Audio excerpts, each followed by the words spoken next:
stop over here just for a second? I get your time just for just a moment. What a great night this is. Do you agree? Absolutely, absolutely. We're going to thank. Hey, step back. Step back.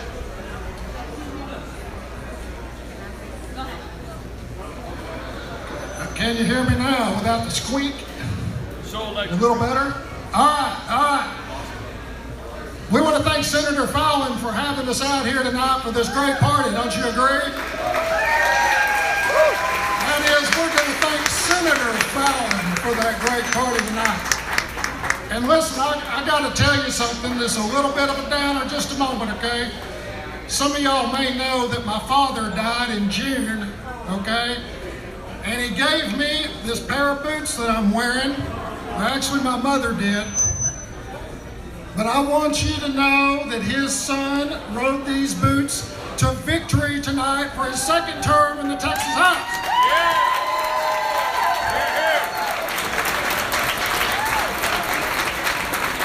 This victory was for Dad.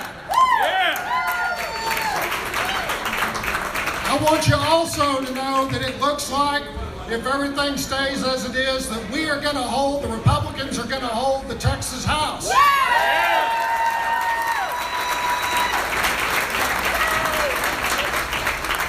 Huge victory for conservative policies, huge victory for redistricting. I'm excited about this next session, and I hope you're excited to be with me. I want you to know that tonight is also another big night because we have elected tonight the first resident of Grayson County to ever serve in the United States Congress. In this congressional district. The guy is named Senator Pat Fallon, who we elected tonight. I want you to know that Senator Fallon played for Notre Dame, and every time he played, they won by 36 points. That's because he never played until they were up by 36 points. Have you heard this before somewhere? Ladies and gentlemen, it's my pleasure to introduce you a great state rep, a great state senator, a great city councilman, a great servant of the people, the man who hails from Pittsfield, Massachusetts.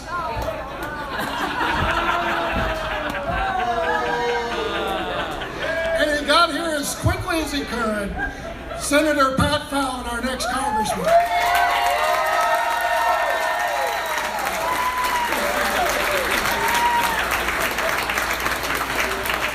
Well done, Reggie. Well done. Oh, hey, look, there's Drew. Folks, can everybody hear me in the back? I just want to share a little something from my heart and what's on my mind. First things first, Reggie, thanks for the wonderful introduction. I did grow up in a small town just northeast of Dallas called Pittsfield, Massachusetts. But true story, when I came to Texas, I was in the Air Force in Wichita Falls at Shepherd Air Force Base. And they were asking us a series of questions. And one of the questions was, what state would you like to claim residency in? And not knowing much as a 23-year-old second lieutenant, I said, Massachusetts. And the gal that was filling out my forms put the pen down. She said, the state of Massachusetts has a 5.6% state income tax. The state of Texas does not have an income tax. What state would you like to claim residency in? And as a quick on the uptake second lieutenant, I said, Texas. And I've been here for 30 years. Normally, when we have a microphone in our hands, because we're so busy with the campaign, we don't get a chance to put down some thoughts. But today was a little bit different, and I wanted to share, because we're here for a reason. We're not here because we won this congressional seat. We're not here because Reggie got reelected. We're here because we love our country. And the drama that's unfolding before us on those televisions with the issue still in doubt is what concerns us. And I wanted to maybe share what a lot of us are feeling and put it into words. So I wanted to tell you that I do stand before you a humbled man tonight, and a grateful man, and I'm not so entirely sure a worthy one yet, but I'll endeavor to be just that. And I'd be remiss if I didn't share with everybody that my heart is swelling right now. It's swelling with a love of country, with the faith that you all shown in me, and for what the promise that the tomorrows can offer. And there are those voting the other way, beyond the borders of this state, and some in it, that say that patriotism is passé, that it's dangerous, and they call it nationalism. And they claim bizarrely that if you have a deep, unwavering faith and love of your country, that somehow you're going to foster divisiveness. And there's a great effort in the country to do just that. They want to tamper down the flames of liberty. They want to deny American exceptionalism. And they want to hide the richness of our historical tapestry, and to altogether rid ourselves of our unrivaled heritage in the miracle of so many realized aspirations. There's a gal sitting right over there in the bar that left Germany because she left socialism. Yeah. She went to California, she left socialism. She came to Texas and she found freedom. But what hurts my heart is what these misguided minds don't appreciate, nor will they understand, is that America is a land of heroes. The New World was forged and settled and built and crafted by our ancestors as they risked all for the promise of a better life, much like that gal down there. And as they reached to fulfill their destiny, they became legends in the wake of their pursuits. America is the father of countless discoveries, innumerable inventions, and quite frankly, it's the home of giants. It's a land where tilling the soil of imagination has harvested millions of blossomed dreams. America is a land that was tamed by the best of us. These rough and tumble pioneers that braved an unknown and tamed a continent and carved out an unrivaled civilization. From the Pilgrims to the Green Mountain Boys, to Lewis and Clark, to the Massachusetts 54th, to Edison, to Bell, to Ford, the Wright brothers, to the Doughboys, to the greatest generation, our nation took to flight in the span of less than a century. We pierced the heavens and landed a man on the moon. No other nation could have hoped to accomplish what we'd achieved on this hallowed ground, because no other nation would have dared to dream the impossible. And tonight we stand on the shoulder of giants. And in reality, we have our whole lives.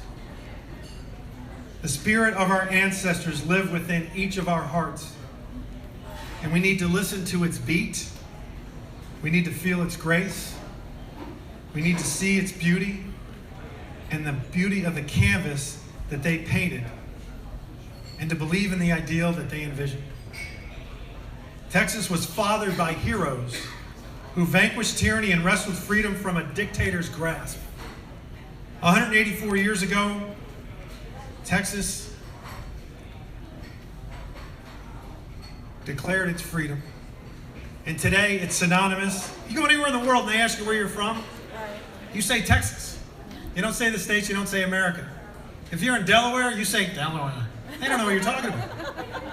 But when you say Texas, you hold your head high and your chin up a little bit, and you say, Texas. Because it's synonymous with freedom, liberty, promise, opportunity, and most of all, hope. Hope. It's a brand known the world over. It is our inheritance. And ladies and gentlemen, it's our legacy. The 4th Congressional District is unique in so many ways. There's only been 4 men that have represented this district in the last 100 years plus. The legend Sam Rayburn, Ray Roberts, Ralph Hall, and John Ratcliffe. And those are mighty big shoes to fill. And they're impossible shoes to fill unless we have your help. the great and wonderful people of the 18 counties of Congressional District 4. And Reggie mentioned that this is the first time in all of Texas history. The world, it only took us 175 years to get somebody from Grayson County elected to Congress.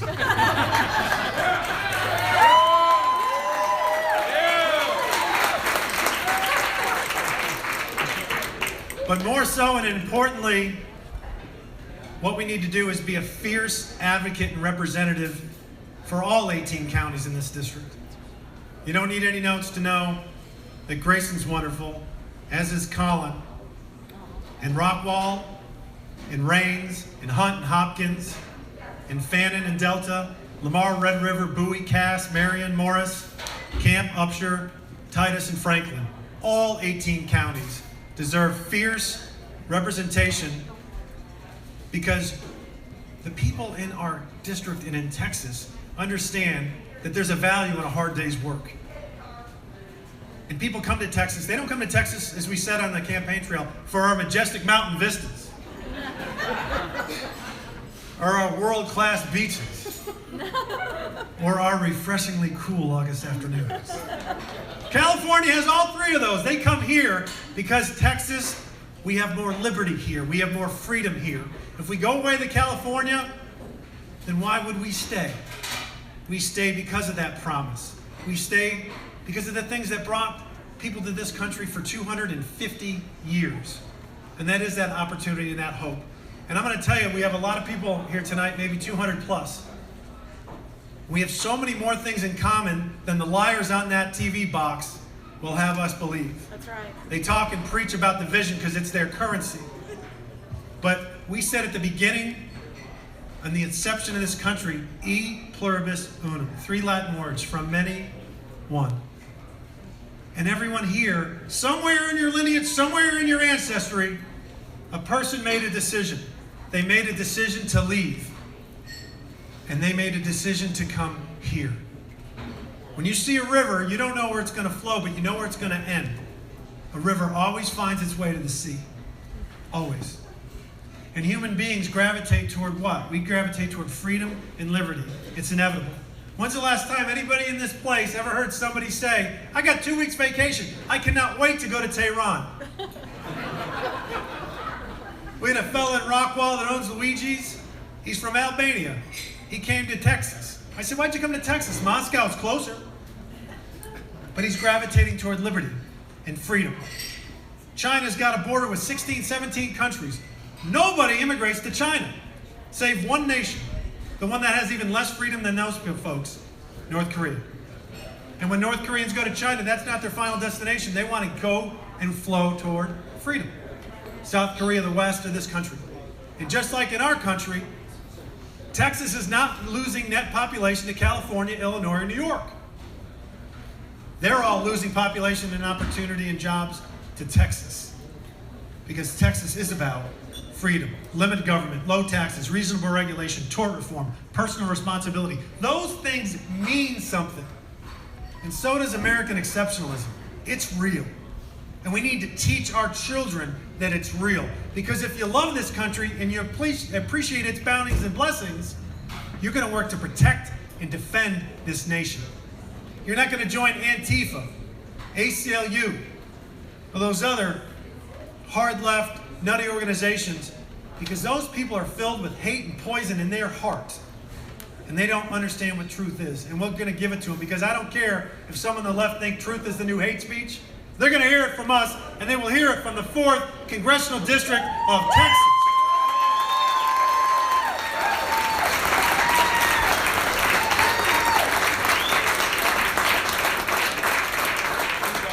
I just have 2 more things. I want to thank so many people in this room. I want to thank everybody that came. I want to thank the Grayson County delegation, the precinct chairs, Barbara Woodruff, our great county chair, Reggie Smith, Team Vault.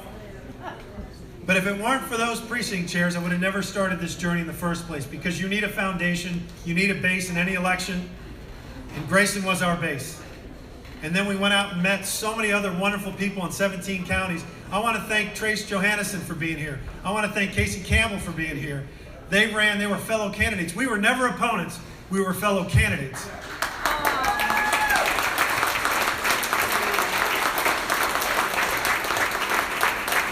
I want to thank Jason Ross and Travis Ransom for helping us and endorsing us and donating to our campaign. I want to thank Jamie Baker for coming tonight. And I have to thank my wife, Susan.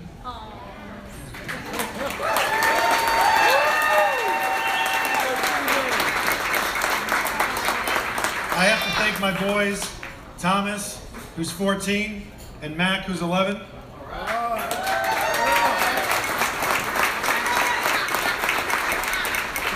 We had a little powwow on a porch in May, and I pitched to them, we might want to do this, but you're not going to see me for 3 months.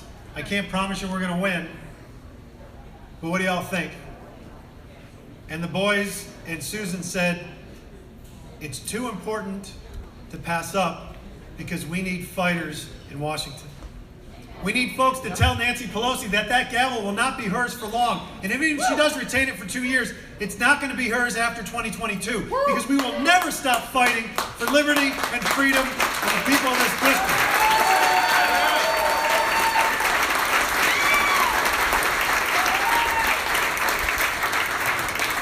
I want to thank Bunker Bob for the use of the microphone and for coming all the way from Rockwall and doing his great show here. He's a great Patriotism and American.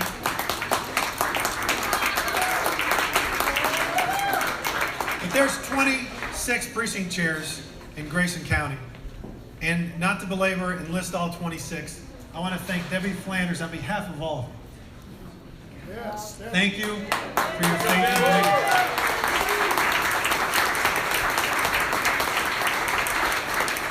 The journey of our ancestors means something. And they sacrificed so much so that we could be in this country. And we're in the country at the right time, and we're in the right place, Texas. We don't have to go back to 1400 to see tyranny and evil and oppression.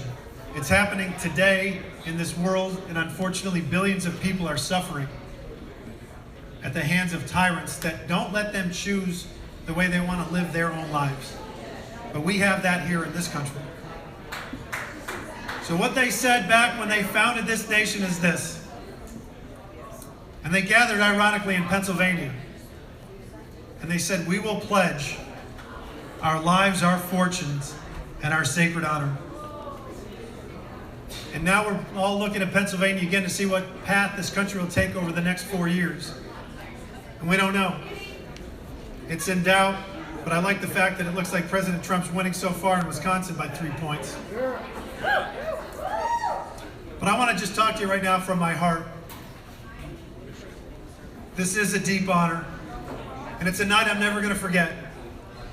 And we're going to work tirelessly for this country, for Texas, for the 4th District, and for you. So let's make sure we honor our children while we pass the torch. And those that came before us, thank you very much. The beer is cold, and the sandwiches are warm, and our hearts are full. Thank you very much, and God bless.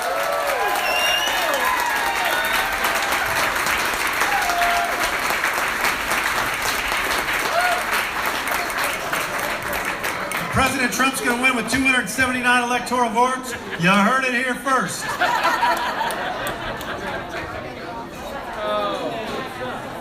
was good. That was good.